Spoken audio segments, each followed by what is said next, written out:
চলবে। তো সেই প্রত্যাশাকে সামনে রেখে আপনাদের প্রত্যাশা ছিল ভালো একজন প্রার্থী।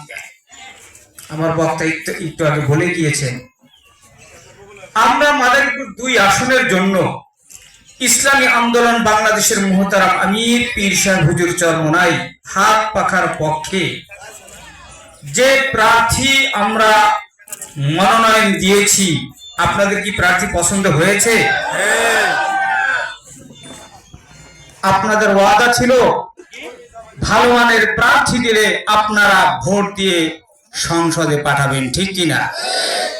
আমরা দলীয়ভাবে মাদারীপুরকে যাচাই বাছাই করে সেই সাগরের তলদেশ থেকে মণিমুক্তা আহরণের মতো করে খুঁজে প্রার্থী বের করে নিয়ে এসেছি।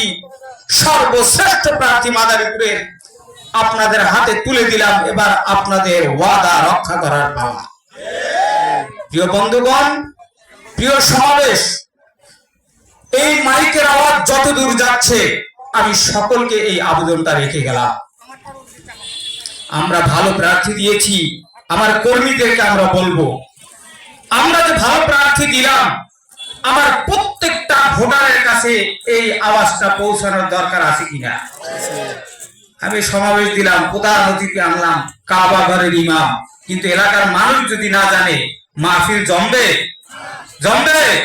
তা আমরা যে শ্রেষ্ঠ প্রার্থী দিয়েছি এই শিলাচরের প্রত্যেকজন নাগরিক এবং ভোটারের কাছে আপনার আমার দায়িত্ব হয়ে পড়েছে দাওয়াত পৌঁছে দেওয়া।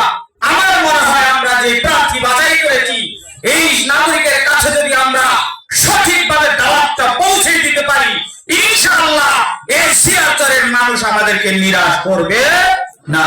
আল্লাহ রাব্বুল আলামিন আমাদেরকে তৌফিক দান করুন, আমিন।